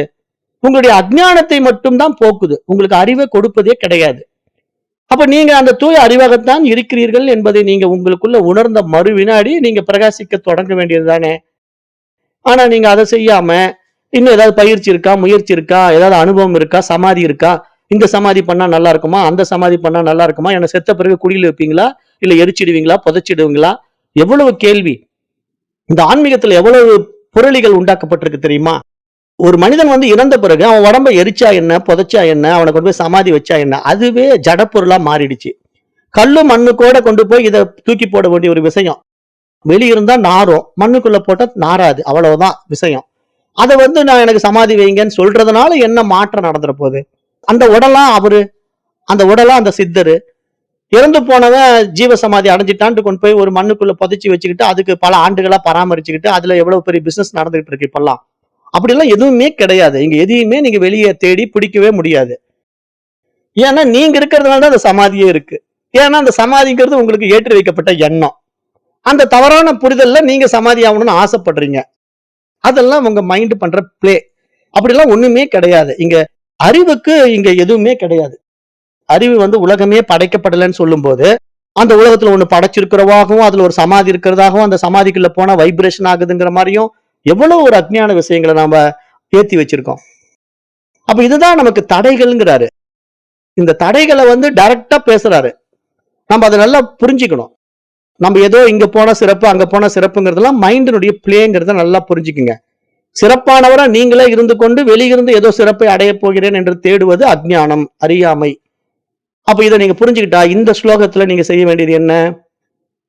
இந்த இடத்துல நீங்க நிதித்தியாசனம் செய்ய வேண்டியது என்ன? என்னுள் இருக்கின்ற அறிவை உருவாக்க வேண்டியதில்லை. அதை மறைத்துக் கொண்டுள்ள அறியாமைகளை நீக்கினால் போதும். அவ்வளவுதான். நீங்க அந்த சுயம் பிரகாச அறிவாத்தான் இருந்துகிட்டு இருக்கீங்க. அதை வந்து நீங்க வெளியிருந்து உருவாக்க வேண்டிய அவசியம் கிடையாது. உங்களுடைய ஞானத்தை, உங்களுடைய இருப்பை வெளியிருந்து யாரும் காட்டி கொடுக்கவே முடியாது. நீங்க இருக்கிறேன்னு சொல்றதுக்கு இன்னொருத்த வந்து நீங்க இருக்கீங்க நீங்க இருக்கீங்கன்னு உங்களுக்கு சொல்ல வேண்டிய அவசியம் கிடையாது. நான் இருக்கிறேன் என்ற தன்னிருப்பை நாம் ஒவ்வொருவரும் உணர்ந்து கொண்டுதான் இருக்கிறோம். அதை நாம் எப்பொழுதும் இழக்கவே முடியாது. அது எல்லா காலங்களிலும் இருக்கின்ற இருப்பு. அப்ப நான் 10 வயசிலும் நான் இருக்கிறேன் சொன்னேன், 50 வயசிலும் நான் இருக்கிறேன் சொன்னேன், இப்ப 80 வயசிலும் நான் இருக்கிறேன் என்று சொல்கிறேன் என்றால் நான் எப்பொழுதும் இருந்து கொண்டே இருக்கிறேன். ஆனால் நான் எப்படி இருக்கிறேன்? இந்த உடலாக இருக்கிறேனா, இந்த மனமாக இருக்கிறேனா, இந்த உலகமாக இருக்கிறேனா? இல்லை, நான் அந்த தூய உணர்வாக இருக்கிறேன். அப்படி நீங்க உங்களுடைய உண்மைத்தன்மைய தன்னிருப்பை நீங்க உங்களுக்குள்ள உணர்ந்துட்டீங்கன்னா மறு வினாடி இந்த உடல் நீங்க கிடையாது, இந்த மனசு நீங்க கிடையாது, இந்த உலகம் நீங்க கிடையாது, எல்லாம் வெறும் தோற்றம் மாத்திரமே. அப்ப இந்த நிலையில நீங்க அறிவை உருவாக்க வேண்டுமா? அவசியமே இல்லை. ஏன்னா நீங்க தான் அந்த அறிவு. அப்ப என்ன, இந்த அறிவை அறிய முடியாமல் தடுக்கின்ற அறியாமைகளை நீக்கி கொண்டால் போதும். இதுதான் நீங்க செய்ய வேண்டிய நிதித்தியாசனம். அப்ப இந்த நிலையில முக்தின்னா ஏதாவது வருமா? முக்தி என்பது ஏதோ வருகின்ற ஒரு விஷயம் கிடையாது. அது ஏதோ அடையக்கூடிய நிலை கிடையாது. இதெல்லாம் தவறாக ஏற்றி வைக்கப்பட்ட புரிதல்கள். ஏன்னா முக்தி மோட்சம் என்பது உண்மையில் கிடையவே கிடையாது. ஏன்னா நான் இருக்கிறேன் என்ற தன்னிருப்பை தான் உணர்ந்து விட்டால் அதுதான் முக்தி, அவ்வளவுதான். வேற ஏதோ வெளியே போய் நான் வைகுண்டத்துக்கு போறேன், சிவபெருமானை பார்க்கறதுக்கு கைலாசம் போறேன், அவங்களுக்கு ஏதோ முக்தின்னு சொல்லி வச்சிருக்காங்க, அங்கெல்லாம் நான் போறேன்னு சொல்றதெல்லாம் எவ்வளவு ஒரு அறியாமை அப்படிங்கறத இங்க புரிய வைக்கிறார். அப்ப இது மாதிரி ஏற்றி வைக்கப்பட்ட தவறான புரிதல் மட்டும்தான் இப்ப இங்க போயிடுச்சுன்னு வச்சுக்கோங்க. அதுதாங்க முக்தி. முக்தினா என்னன்னா, இங்க அத்வைத வேதாந்தம் பொறுத்த வரைக்கும் முக்திக்கு என்ன டெபினிஷன் கொடுக்குதுன்னா, அறியாமை நீங்கிவிட்டால் நீ அந்த அறிவாக பிரகாசிக்கிறாய் இல்லையா, அதுக்கு பேர் தான் முக்தி. அவ்வளவுதாங்க. அதுக்கு பேர் தான் மோட்சம். அப்ப முக்தி மோட்சம் என்றால் என்ன? தன்னிருப்பை தான் உணர்வது முக்தி, அவ்வளவுதான். Simple definition. தன்னிருப்பை தான் உணர்வது முக்தி. அப்ப தன்னிருப்பை தான் எப்பொழுதும் உணர்ந்து கொண்டிருக்கின்றவன் முக்தி அடைந்து விட்டான், அவன் தான் ஜீவன் முக்தன். ஆனால் தன்னிருப்பை தான் உணராமல் வெளியே என்னமோ இருக்கிறது என்று தேடிக்கொண்டிருப்பவன் எப்படி முக்தன் ஆவான்? அவன் மூடன் ஆவான் என்றுதான் இங்க சாஸ்திரம் சொல்லுது. அப்ப நீங்க மூடனா முக்தனா அப்படிங்கிறது உங்களிடத்திலேயே கொடுக்கப்படுகிறது என்பதை இங்க சாஸ்திர ரீதியாவே வித்யாரண்யர் பேசுறார். அப்புறம் ஸ்லோகம் 14. தஸ்ய ஹேதுகு சமானாபிகாரஹ புத்திரத்வனிஸ்ருதௌ இகானாதிரி வித்யைவ வியாமோகைக நிபந்தனம். இந்த பாடல், இந்த ஸ்லோகம் என்ன சொல்ல வருதுன்னா அருமையான கருத்தை சொல்றார். என்ன சொல்றாருன்னா, ஏற்கனவே சொல்லப்பட்ட அந்த ஸ்லோகத்தினுடைய அடிப்படையை வச்சுதான் இங்கேயும் பேசுறார். ஏற்கனவே நமக்கு தடைக்கு என்ன காரணம்? ஒரே நேரத்துல மனசு பலவிதமான விஷய சுகங்கள்ல ஈடுபடுவதுதான் தடைக்கு காரணம். ஏன்னா கொஞ்ச நேரம் கூட மைண்ட் சும்மா இருக்காது. இதை பண்ண போறேன், அதை பண்ண போறேன், இதை பண்றேன், அப்படி எதையாவது ஒண்ணு இழுத்து பிடிச்சுக்கிட்டு இருக்கோம். அப்ப இதுக்குதான் கடந்த ஸ்லோகத்துல என்ன பொருள் புரிஞ்சுக்கிட்டோம். ஒரு வித்தியார்த்தி இருக்காரு, ஒரு ஆசிரியர் இருக்காரு, அவர் வேத பாடசாலையில வேதங்களை சொல்லி கொடுக்குற ஒரு ஆசிரியரா இருக்காரு. அவர் தன்னுடைய மகனையும் அந்த வேத பாடசாலையில சேர்த்திருக்காரு. அப்ப அந்த வேத பாடசாலையில வேத மந்திரங்களை ஒழிக்கிற ஒரு கிளாஸ் நடந்துட்டு இருக்கு. எல்லோரும் வேத மந்திரங்களை ஒழிச்சுக்கிட்டு இருக்காங்க. தன்னுடைய மகனும் அந்த குரூப்ல உட்காந்துக்கிட்டு வேத மந்திரங்களை உச்சரிச்சுக்கிட்டு இருக்கான். ஆனாலும் இவருக்கு மட்டும் கேட்க மாட்டேங்குது அவங்க பையனுடைய குரல். இவருடைய பையனே தான், இவருடைய மகனுடைய வாய்ஸ் இவர் டெய்லி கேட்டு ஃபெமிலியரா பழக்கப்படுத்தி தான் வச்சிருக்காரு. ஆனாலும் அந்த கூட்டத்தோட பசங்க சேர்ந்து கத்துற சத்தத்துல இவருடைய பையனுடைய குரல் அவரால் தனித்து பிரித்தறிய முடியவில்லை. அதற்கு என்ன காரணம் என்றால், மற்ற குழந்தைகளுடைய சப்தத்தினால கவனச்சிதறல் ஏற்பட்டு இவருடைய குழந்தைகளுடைய சப்தத்தை இவரால் கேட்க முடியாதது போல இங்கு தூய அறிவாகிய சுய அறிவை அறிய முடியாமல் அஜ்ஞானத்தினாலே மற்ற விஷய சுகங்களின் மீது ஆர்வம் செலுத்தி கொண்ட மனசு அதில் மூழ்கி விட்டதினால தன்னுடைய இருப்பை தான் அறியாமல் திரும்பாமல் வெளி விஷயத்திலேயே நாட்டம் காட்டி கொண்டிருக்கிறது. அப்ப எப்பொழுது இந்த மனமானது உள்பக்கம் திரும்பி தன்னுடைய சுய அறிவை தன்னிருப்பை தான் உணர்கிறதோ அப்பொழுது அந்த மனமானது மறைந்து விடுகிறது, அங்க அறிவு பிரகாசிக்க தொடங்குகிறது. இதுதான் இங்க பாயிண்ட்டுங்க. இதான் சொல்றாரு இந்த இடத்துல சொல்ல வர்ற பாயிண்ட். என்னன்னா, நீ வெளி விவகாரங்கள்ல ஆர்வம் காட்டிக்கிட்டு இருக்க வரைக்கும் உன்னுடைய சுயத்தை நீ உணரவே முடியாதுப்பா. நான் இருக்கிறேன்னுங்கிற தன்னுணர்வை உனக்குள்ள பாக்குறதுக்கான பயிற்சி என்ன, நீயே அதுன்னு தெரிஞ்சுக்கிறதுக்கு நீ வெளியே போற மனசை நிறுத்தினா போதும். வெளியே அங்கங்க ஆர்வம் காட்டுற செயல்பாடுகளை விட்டா போதும். நான் இந்த பயிற்சியில போய் 10 நாள் கலந்துட்டு வரேன், அந்த பயிற்சியில போய் அதை பாக்குறேன், இந்த ப்ரோக்ராம் இருக்கு, இந்த கிளாஸ் இருக்கு, அப்புறம் இந்த மந்திரம் இருக்கு, இந்த ஜபம் இருக்குன்னு எதையாவது ஒண்ணு பிடிச்சிக்கிட்டு இருந்தீங்கன்னா நீங்க உங்களுடைய இருப்பை உணரவே முடியாது. இது எல்லாம் நீங்க ஏற கட்டிட்டு நீங்களா இருந்தீங்கன்னா உங்களுடைய சுயம் உங்களுக்கு வெளிப்படும். அப்ப இந்த இடத்துல நீங்க இந்த அளவுக்கு அப்டேட் ஆயிட்ட பிறகு அதுதான் நீங்க செய்ய வேண்டியதே. முடிந்த முடிவா நீங்க அதை மட்டும்தான் செய்யணும், வேற எதையுமே செய்யக்கூடாது. நான் இருக்கிறேன்ங்கிற தன்னிருப்பை சதா உணர்ந்தவாறு நீங்க எப்பெல்லாம் சும்மா இருக்கிறீங்களோ அப்ப தானே கண்ணை மூடிக்கிட்டு நான் இருக்கிறேன்ங்கிற உங்களுடைய சுயத்தை நீங்க கவனிச்சுக்கிட்டே இருந்தீங்கன்னா நீங்க தான் அந்த இருப்பு. அந்த இடத்துல ஒண்ணுமே இருக்காது. ஏன்னா அந்த கண்ணை மூடிக்கிட்டு நீங்க அந்த இருட்டை பார்க்கும்போது நம்ம அதுக்கான மந்திரங்கள் அந்த தியானங்கள் எல்லாம் நம்ம அதுக்கு தான் ஸ்ரீ தத்தகுரு பரம்பரையில கொடுத்துருக்கிறோம். தகர ஆகாச தியானம், அப்புறம் பிரம்ம தியானம், இந்த மாதிரி சில தியானங்களுக்கு எல்லாம் பெயர் வச்சு உபநிஷதங்கள் வழியில உங்களை வழி நடத்துறதுக்கு என்ன காரணம் அப்படின்னா, அந்த தியானத்துக்குள்ள போகும்போது மட்டும்தான் நீங்க உங்களுடைய தன்னிருப்பை உணர முடியும். இல்லைன்னா இந்த மனசு வெளி விவகாரத்திலேயே சிக்கிக்கிட்டு ஏதோ வெளியே ஏதோ இருக்கு வெளியே ஏதோ இருக்குன்னு தேடிக்கிட்டே இருக்கும். ஆனா இங்க நம்ம கொடுக்கிற தியானம் வந்து தியானிப்பவன் ஒருத்தன் கிடையாது, தியானிக்கப்படும் பொருள் என்று இன்னொன்னு கிடையாது. அந்த தியானம் தான் நீங்கிறத சொல்றதுதான் இங்க நாம கொடுக்கிற ஸ்ரீ தத்தகுரு பரம்பரையுடைய தியான வழிகள் எல்லாம். அப்ப அந்த அடிப்படையில தான் நான் உங்களுக்கு அந்த இதை புரிய வைக்க பாக்குறேன். அந்த மாதிரிதான் நீங்க என்ன பண்ணணும்னா, உங்களுடைய சுயத்தை நீங்க எப்பவும் உணர்ந்துகிட்டு இருக்கிற தன்னிருப்ப நீங்க எப்பொழுதும் கவனிச்சுக்கிட்டே இருக்கணும். அதுல இருந்து விலகவே கூடாது. அதை விட்டுட்டு நீங்க வெளியே எந்த விவகாரத்துக்குள்ள ஈடுபட்டாலும் உங்களுடைய சுயம் உங்களுக்கு அனுபவம் ஆகாது. அது அனுபவம் ஆகாம இருக்குன்னா என்ன காரணம்? வெளி விவகாரங்கள்ல ஆர்வம் போயிடுச்சுங்கிறது தான் காரணம். அப்ப இங்க தடையின் காரணம் நமக்கு தெளிவுபடுத்தப்படுது. இந்த ஸ்லோகத்துல அவர் என்ன சொல்றாரு வித்யாரண்யர்னா, உனக்கு பிரதிபந்தமா என்ன இருக்கு அப்படின்னு கேட்டா சமானாயி ஹாரஹான்கிறாரு.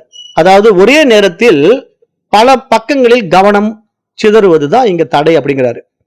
அப்ப அந்த கவனச்சிதறலுக்கு காரணம் என்ன அப்படின்னா, மனசு வந்து இந்த வெளி விஷயங்களை உண்மை என்று நம்பிக்கொண்டு அந்த விவகாரத்துல ஆர்வம் காட்டுவதுதான். அப்போ இப்ப அந்த வகுப்பறையில அந்த மாணவனுடைய சப்தத்தை அவங்க அப்பா கேட்க முடியாம போனதுக்கு வந்து அவருக்கு காது இல்லாம போச்சா?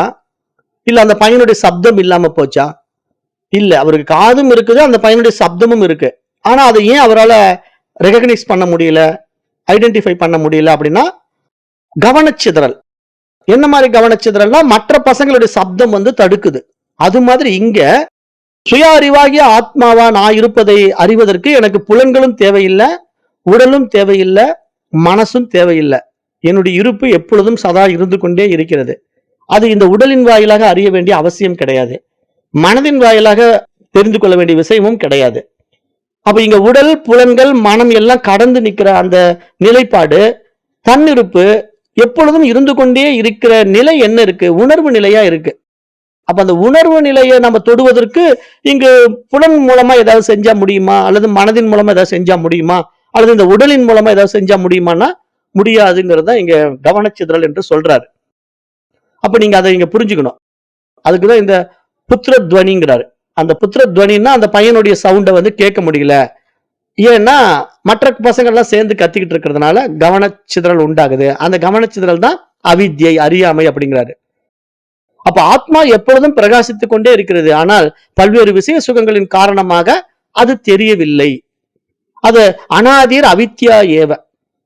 இதுதான் இந்த ஸ்லோகத்துல ஒரு முக்கியமான பாயிண்டா சொல்றாரு. அவித்யைக்கு ஆரம்பம் காண முடியாதுங்க, ஆனா முடிவு இருக்குங்கிறாரு. இந்த இடத்துல என்ன சொல்றாருன்னா, அனாதிர் அவித்யா ஏவ. அனாதினா அது எப்போ தொடங்கியதுன்னு தெரியாது. அப்ப இங்க அது அனிர்வச்சனீயம் என்று நம்ம படிக்கிறோம். நம்ம வேதாந்த பாடங்களை படிக்கும்போது அந்த விஷயம் வந்து எப்ப தொடங்கியது, எனக்கு அஜ்ஞானம் என்னைக்கு இங்க வந்தது அப்படின்னு நீங்க கேட்டா அதுக்கு ஏதாவது சொல்ல முடியுமான்னா, நம்ம பிறப்பு எடுத்ததே அஜ்ஞானத்தினாலதான் பிறப்பு எடுத்திருக்கிறோம். நம்ம உடம்பு வந்தது காரணமே அறியாமை தான். நம்ம அறிவா மாறி இருந்தோம்னா எதுக்கு நம்ம உடம்பு எடுக்க போறோம்? நம்ம வந்து அறிவா மாறின பிறகு நமக்கு உடம்பு கிடைக்காதுங்க. அப்ப இந்த பிறவிலையாவது நம்ம அறிவா மாறிட வேண்டியது தானே. இத்தனை பிறவிகள் எடுத்தோம். புல்லா, புழுவா, பறவையா, மிருகமா, பாம்பா, பல்லியா, எத்தனை பிறவி எடுத்தோம். ஆனா ஒண்ணுலயுமே நம்ம வந்து நம்மள தெரிஞ்சுக்க முடியல. அப்ப அரிதான மனித பிறவி இப்ப நமக்கு கிடைச்சிருக்கு. அப்ப இந்த பிறவியில நாம யாரும் நம்மள தெரிஞ்சுக்கிறதுக்கான வாய்ப்பு உருவாக்கப்பட்டிருக்கு. அப்ப இது போல ஒரு உயரிய சந்தர்ப்பத்தை உருவாக்குன அந்த நிலையில நம்ம நிக்காம திருப்பி திருப்பி நம்ம வெளி மோகத்துல ஈடுபாடு காட்டிக்கிட்டே இருந்தோம் அப்படின்னா ஜெயிக்க மாட்டோம்ல. அப்ப இந்த அவித்யை தானே, இந்த அஜ்ஞானம் தானே நமக்கு தடையா இருக்கு. அப்ப இந்த தடைக்கு காரணம் காண முடியாது, ஆனால் முடிவு உள்ளது. அந்த முடிவு யாரிடத்தில் உள்ளது? உங்களிடத்திலேயே உள்ளது. ஏன்னா நீங்க கிடைக்காத ஒரு உடம்பு எடுத்துட்டீங்க. இவ்வளவு நாள் நீங்க என்னென்ன உடம்பு எடுத்திருந்தீங்க உங்களுக்கே தெரியாது. ஆனா இப்ப இத்தனை நாள் கிடைக்காத, இத்தனை பிறவிகள் கிடைக்காத ஒரு அரிதான மனித உடல் உங்களுக்கு கிடைச்சிருக்கு. அப்ப இந்த அரிதான மனித உடல்ல மனசும் தெளிஞ்சிருக்கு. ஏன்னா இந்த பாடத்துக்கு வந்திருக்கீங்களே. மனித உடல் கிடைச்சது எல்லாமே இந்த பாடத்துக்கு வருவாங்களா? வரமாட்டாங்க. அப்ப இந்த மாதிரி பாடத்துல அத்தியாத்ம ஞான கல்விக்குள்ள வர முடியுதுன்னா மனசு தெளிஞ்சவங்க தான் இதுல வர முடியும். மைண்ட் பியூரிபிகேஷன் இருந்தா தான் இந்த பாடமே உள்ள போகும். அப்ப இந்த பாடத்துக்குள்ள போன உடனே தான் உங்களுக்கு இதுல நாட்டமே வரும். ஓ, இது ஏதோ பயங்கரமான விஷயத்த சொல்றாங்க, நம்ம இது என்னன்னு கண்டுபிடிக்கணும் அப்படின்னு ஒரு ஈடுபாடு வந்து நீங்க இதுல ஆர்வமா பயணிக்கும் போது உங்களுக்கு அந்த டோர் ஓப்பன் ஆயிடுச்சுல்ல. அப்ப இந்த டோர் ஓப்பன் ஆன அடுத்த வினாடி உங்களுடைய சுயம் உங்களுக்கு அனுபவம் ஆகியே தீரும். ஏன்னா கதவு திறந்துட்டா நீங்க உள்ள போய்த்தானே ஆகணும். கதவு திறந்தாச்சு, உள்ள போயாச்சு. அப்ப நீங்க அந்த உள்ள போய் அதுல இருக்க வேண்டியது தானே. ஆனா நீங்க திருப்பி திருப்பி வெளியே வந்து வேடிக்கை பார்க்கறதுல தான் ஆர்வம் காட்டிட்டு இருக்கீங்க. அப்ப இதுதான் தடை அப்படிங்கிறாரு. அப்ப இதுதான் அந்த மோகத்தின் காரணமாக ஆத்மா மறைக்கப்படுகிறது. அதை இங்க இந்த செயல்ல புரிய வச்சுட்டாருங்க. அப்ப இங்க நம்ம சாதகனுக்கான உபதேச குறிப்புன்னு எடுத்துக்கிட்டா நம்ம என்ன சொல்லலாம் அப்படின்னா, நீங்க விசாரணை பண்ணணும். இந்த இந்த ஒவ்வொரு செயலும் நான் உங்களுக்கு இப்படி கொடுக்கும்போது ஒரு விசாரணையையும் உங்களுக்கு சொல்லி கொடுத்துருவேன். இப்ப இங்க என்ன நீங்க விசாரணை பண்ணணும்னா, இப்ப என்னுடைய கவனம் வந்து எங்கே சிதறுகிறது அப்படின்னு நீங்க உங்களுக்குள்ளேயே கேள்வி கேளுங்க. உங்களுக்குள்ளேயே நீங்க கேள்வி கேட்க வேண்டியது என்னன்னா, என்னுடைய கவனம் எங்கே அப்படின்னு நீங்க கேட்டீங்கன்னா, அந்த கேள்விக்கான பதில் எப்படி? இப்ப என் கவனம் வந்து ஒரே இடத்துல இருக்குதா, அல்லது பல விஷயங்களில சிக்கிக்கிட்டு இருக்கா, சிதறி இருக்குதா அப்படின்னு நீங்க கவனிச்சு பாருங்களேன். உங்களுக்கு தெரியும். உண்மை என்ன தெரியும்னா, ஒரே இடத்துல இருந்தா நான் ஏன் இப்படி இருக்கிறேன்? நான் பல இடத்துல சுத்திக்கிட்டு இருக்கிறேன். எனக்கு ஏற்கனவே பல விஷயங்கள் மேல ஆர்வம் இருக்கு, நாட்டம் இருக்கிறதுனால தான் நான் அதை எதையும் பிடிச்சுக்கிட்டு ஏதாவது ஒண்ணு பண்ணிக்கிட்டு இருக்கிறேன். ஆக எனக்கு உண்மையிலேயே கவனம் வந்து வெளி விஷயங்கள்ல தான் சிக்கிக்கிட்டு இருக்கு அப்படின்னு நீங்க புரிஞ்சுக்கிட்டீங்கன்னா, இதுதாங்க அவித்தையின் வேலை. இதுதாங்க அறியாமை செய்யற நிலை. இந்த அவித்தை தாங்க உங்களுக்கு அறிவை மறைக்குது. அப்ப இந்த அவித்தை என்றால் என்ன? அப்படி ஒரு கேள்வி நீங்க கேட்டீங்கன்னா, அது ஏதோ ஒரு கருப்பா இருக்குமா? கருப்பா இருக்கிற ஒரு இருள் மாதிரியா? அல்லது அது உங்களுக்கு ஒரு எதிரியா? அப்படின்னா இல்லவே இல்ல. அது அஞ்ஞானம், அவித்தை என்பது என்ன தெரியுமா?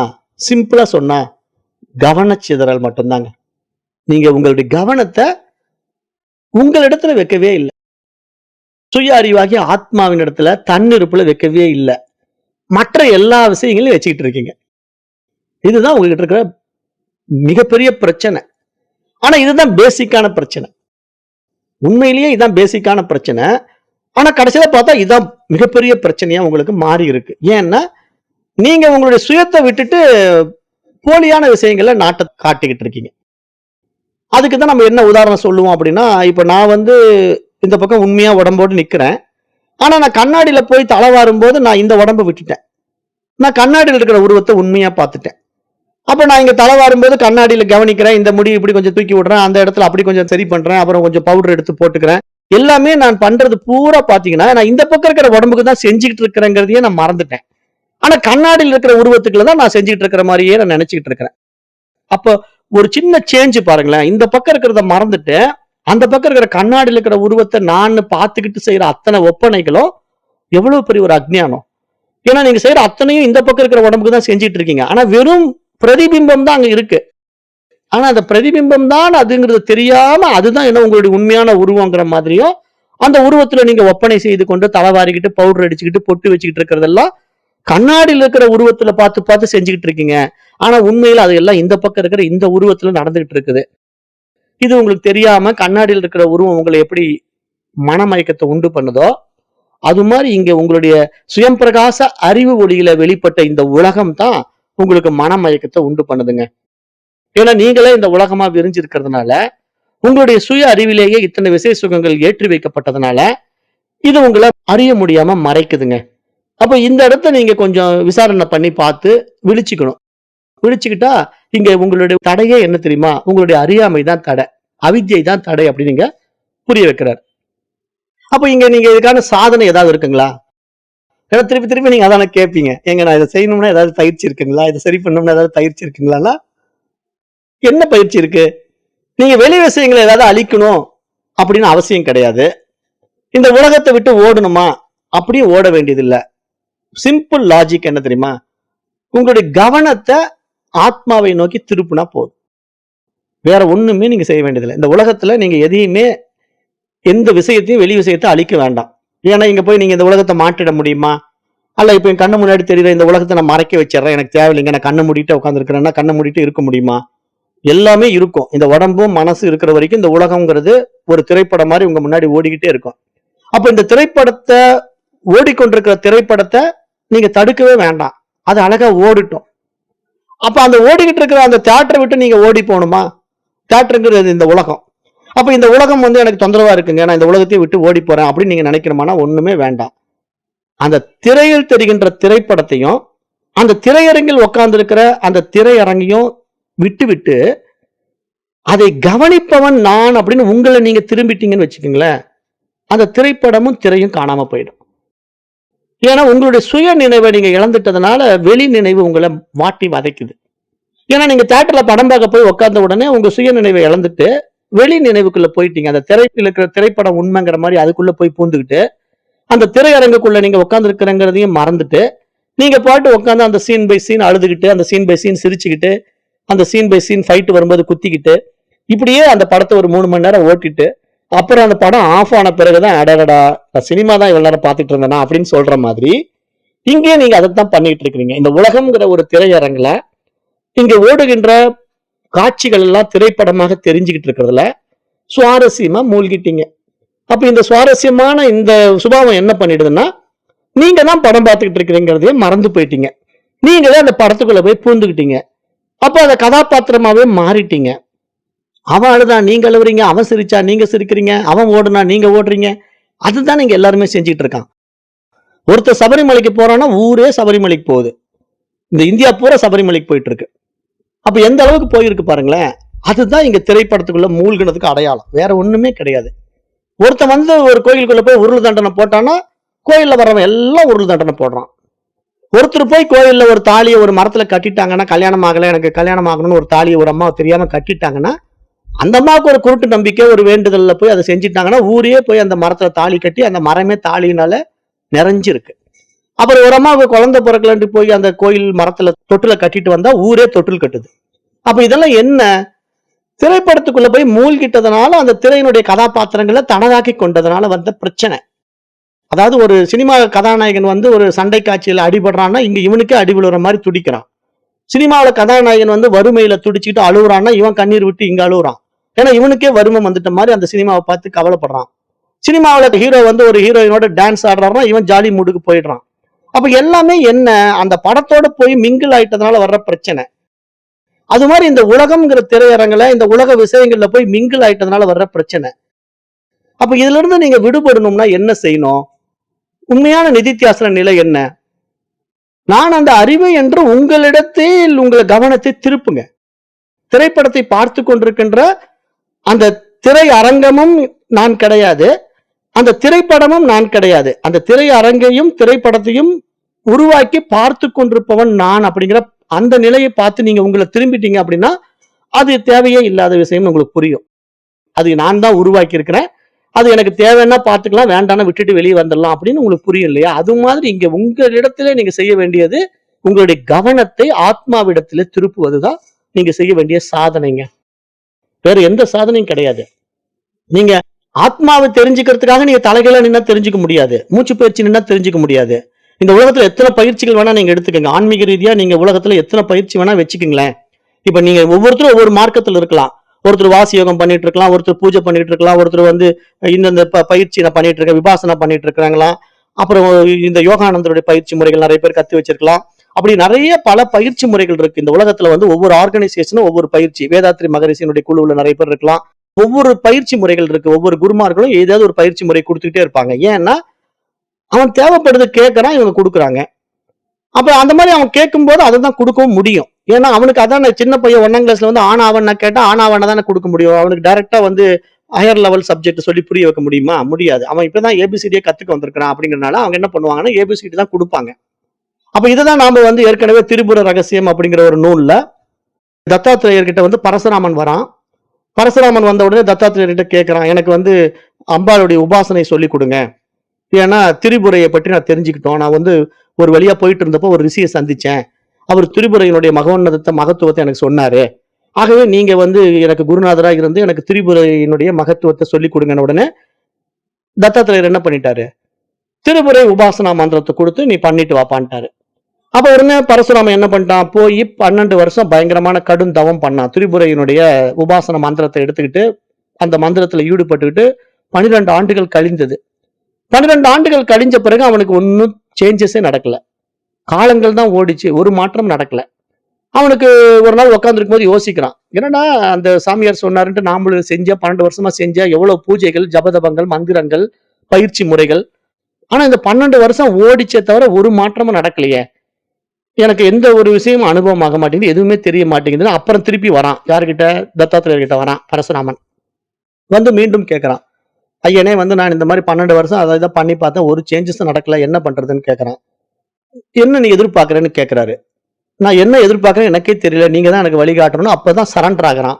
சரண்டர் ஆன பிறகுதான் பகவான் தத்தாத்திரேயர் வந்து உபதேசமே தொடங்குறார். அதுதான் ஸ்ரீ திரிபுர ரகசியம் அப்படிங்கிற நூல்ல அருமையான விளக்கங்கள் வந்து இந்த ஆத்தியாத்ம ஞானத்தை உபதேசிக்கிற உபதேச பகுதிகளா ஒரு பாதி புக்குக்கு மேல வரும்.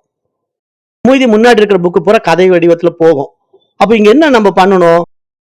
அதாவது ஒரு ஹையர் லெவல் சப்ஜெக்டுக்குள்ள போகணும்னா அதுக்கு மைண்ட் பக்குவம் ஆகணும் தான் அந்த விஷயத்தையே அந்த மனசு ஃபர்ஸ்ட் கேட்கும். இல்லைன்னா இந்த வெளி விஷயத்தையே தான் கேட்டுட்டு இருக்கும். அப்ப இந்த பரசுராமன் வந்து இப்ப இந்த 12 ஆண்டுகள் அவன் அந்த திரிபுரை பூஜை பண்ணதுனால பக்குவம் ஆயிட்டான். அதனால இப்ப அவன் ஞானத்தை நோக்கி வந்துட்டான். ஆனா 12 வருஷத்துக்கு முன்னாடி வரும்போது அவனுக்கு மனம் பக்குவம் ஆகல. அப்ப அதனால அவனுக்கு ஞானம்னா என்னன்னு தெரியல. அதனால அவன் என்ன பண்ணிட்டான்? உபாசனை மந்திரங்களை கேட்கிறான். அப்ப அதனால தத்தாத்திரேயர் என்ன பண்ணிட்டாரு? உபாசனை மந்திரங்களை தான் கொடுத்தாரு. ஏன்னா அப்ப டைரக்டா அவருக்கு ஞானத்தை கொடுக்கலாமல்ல, ஏன் கொடுக்கல? கொடுத்தா அவனுக்கு ஏறாது மண்டையில. ஏன்னா அவன் வந்து இன்னும் ஏதோ இருக்கு வெளியேன்னு அவன் தேடுறான். அப்படி தேடுறவன் வெளியே தேடிட்டு முடிஞ்சு வரட்டும் அப்புறம் பாத்துக்கலான்ட்டு தான் அப்படிதான் கொடுப்பாங்க. அப்ப நீங்களும் இங்க என்ன புரிஞ்சுக்கணும்? குருமார்கள் இடத்துல போய் நீங்க என்ன கேட்கறீங்களோ அதை தான் கொடுப்பாங்க. அப்ப உங்களுடைய அறிவு என்ன எதை எதிர்பார்க்குதோ அதுக்கான வேலையை தான் அவங்க செய்வாங்க. ஆனா இங்க சொல்ல வேண்டியதை வெளிப்படையா சொல்லத்தான் செய்வாங்க. அது புரிஞ்சுக்கிறதுக்கு தான் நீங்க மைண்ட் லெவல்ல அப்டேட் ஆகணும். அப்ப இங்க அதைத்தான் இங்க வித்யாரண்யர் இந்த இடத்துல சொல்ல வரார். அப்ப நீங்க இந்த இடத்துல இப்ப நாமளும் இந்த பாடத்துல தான் உங்களுக்கு சொல்லிட்டே வரோம். ஏன்னா நம்ம குரூப்ல எத்தனை பேர் இருக்கீங்க, இவ்வளவு பேர் படிக்கிறீங்க. ஆனா எல்லாருமே வெளியிருந்து எதையாவது செஞ்சுக்கிட்டு இருக்கதான் பாக்குறீங்க. உள்ள திரும்பி பார்க்க தயாரா இல்ல. அப்ப அதை நீங்க புரிஞ்சுக்கிட்டு இந்த இடத்துல உங்களுடைய நிதித்தியாசன நிலை அப்படிங்கறத நீங்க எப்படி நினைவில் கொண்டு வர வேண்டும்? ஒரு க்ளூ பாத்தீங்கன்னா, ஆத்மா நான் என்ற என்னுள் எப்பொழுதும் சதா நான் இருக்கிறேன் நான் இருக்கிறேன் என்று இருந்து கொண்டே இருக்கிறது. அப்ப என்னுள் ஸ்புரணமாகின்ற நான் இருக்கிறேன் என்ற அந்த தன்னுணர்வை நான் அறியாமல் என்னுடைய கவனத்தை நான் வெளிப்புறத்தில் வைத்துக் கொண்டிருப்பதினால என்னுடைய சுயம் எனக்கு அனுபவமாகாமல் இருக்கிறது. அப்ப நான் இனிமேல் என்னையே நான் பார்க்க ஆரம்பிக்கிறேன். இனிமேல் நான் வெளி விஷயங்களில் நாட்டத்தை விட்டு விடுகிறேன் அப்படின்னு நீங்க ஒரு தீர்மானம் எடுத்துட்டு இனிமேல் உங்களுக்குள்ள சுயமா பிரகாசிச்சுக்கிட்டு இருக்கிற சுய அறிவை நீங்க கவனிக்க ஆரம்பிச்சீங்கன்னா போதும். அதுதான் நீங்க. நீங்க இருக்கிறதுனால எல்லாம் இருக்கு. அப்ப உங்களுடைய வைபவம் தான் இந்த பிரபஞ்சமா விரிய போகுது. அப்ப இந்த பிரபஞ்சம் உங்களுடைய வைபவமா விரியும் போது உங்க மனம் சார்ந்து விரியாது, அறிவு சார்ந்து விரியும். ஏன்னா ஆத்மாவினுடைய வெளிப்பாடு இல்லவா? அப்போ அங்க அவ்வளவு வைபவங்களும் நடக்கும், அவ்வளவு அற்புதங்களும் நடக்கும். அதுதான் ஞானிகளும் மகான்களும் வாழ்ந்த வாழ்க்கை முறை அப்படிங்கறத சொல்லி நேரம் கருதி இந்த வகுப்பை நான் இந்த மந்திரத்தோட நிறைவு செய்யறேன். 14வது மந்திரத்தோட நிறைவு செய்யறேன். ஏன்னா நானும் முடியல, 3 மந்திரத்துக்கு மேல என்னால தாண்ட முடிய மாட்டேங்குது. ஏன்னா ரொம்ப டெப்தான சப்ஜெக்டா இருக்கு. கடந்து போலான்னு பாக்குறேன், முடிய மாட்டேங்குது. சரி, எப்படி போகுது அப்படியே போலாம். ஆக நேரம் கருதி வகுப்பை நிறைவு செய்கிறேன். நன்றி. ஓம் தத் சத்.